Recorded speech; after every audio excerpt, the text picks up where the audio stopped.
It's our lunchtime show where we round things up and look ahead to the week on a Monday. It's nice to look ahead to the week, isn't it? It feels like you're cheating in some way. We're getting extra content out of things that haven't happened yet. Yeah, we can't really round up today, can we? There's we not can much to only round look up. forward. It's all ahead of us. And why is it all ahead of us, Rob? You came in the office and said, I'm not sure what we're going to talk about on the Anfield Wrap, and you went, isn't it obvious? Of course. It's the biggest 10 days of all of our young lives. 10 days that could define the next whatever. Explain why. Okay. Well, in the course of the next 10 days, we play Augsburg in the UEFA Cup, we play Man City in the League Cup final, we play Man City in the league.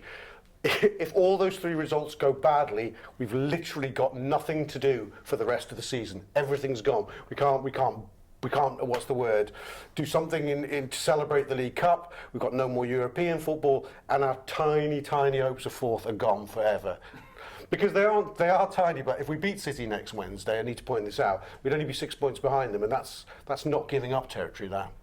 So you're saying this is the 10 days that defines the season, 3 games. 10 days from greatness, Neil. 10 days from greatness, the Augsburg game, which would give us a last 16 tie to look forward to. And think about this for a second, if we actually get beat by Augsburg now, we play Manchester City, then we play Crystal Palace, and then we don't play another game of football for 2 weeks. I know.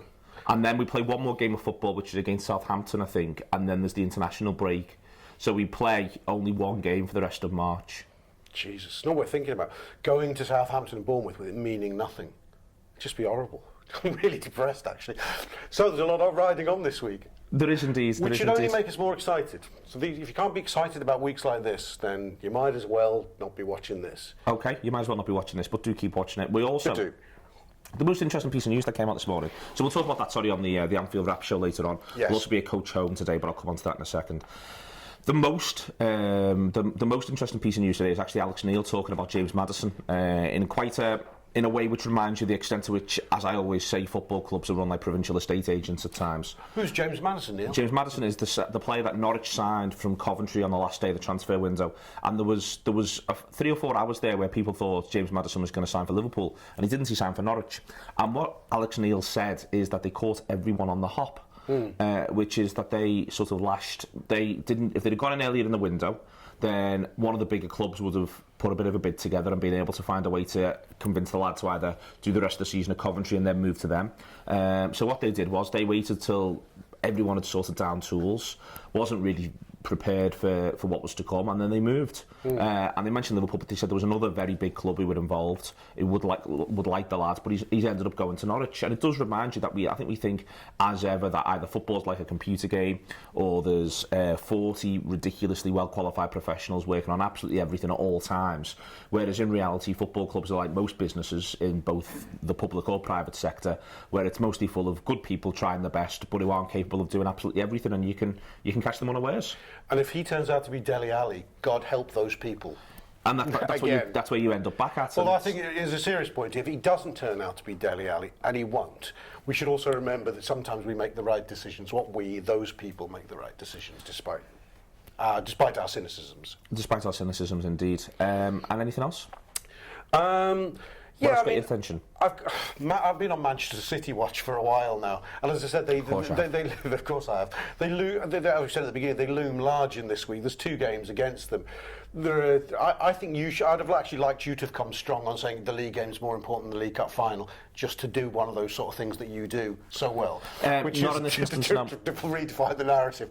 No, I didn't think you'd try on this one, but Manchester City do loom large, and they took the decision against Chelsea quite correctly. I think you would appreciate from their point of view. They put out an absolute bum of a team and got punished, and I think Pellegrini will be shrugging his shoulders and going, and what?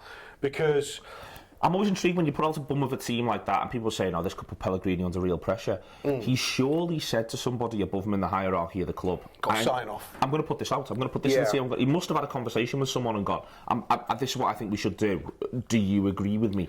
He must have done. I mean, to me, it wouldn't make any sense not to, just from a covering your own back perspective, unless he's thinking, well, I'm gone in the summer anyway. But, I think but I also think he did the right thing. I think that, they've got all these games coming up in quick succession. They might have got something out of the Chelsea game. That's the other thing to remember about football. They might still have got something out of it. And then they go from there, and they've got the European game, then they've got the League Cup final, which, it's silverware. and Yeah. then they've got the game against Liverpool. And as much as you're saying it's a momentous 10 days for Liverpool, it's a momentous 10 days for Manchester City. Yeah. If they get a bad result in Kiev, it could lead to them going out. They could lose the League Cup final to Liverpool, and they will.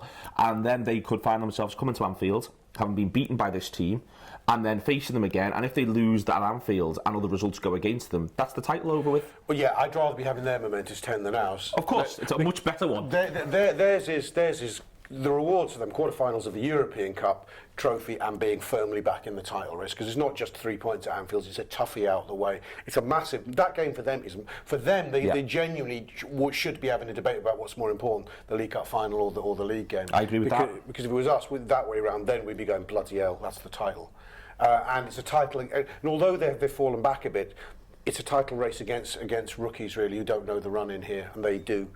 So, Man City, we're watching your backs for you here. Look at companies all over you, Manchester City. You watch, he's them, you. That's the way in which this works. Listen, thank you very much indeed. Let us know what you do in the comments beneath this on Facebook throughout this week. The momentous 10 days. What are your priorities? What's the way this is going? Thank you very much to Matt for filming this. Thanks to Rob, and have a lovely Monday.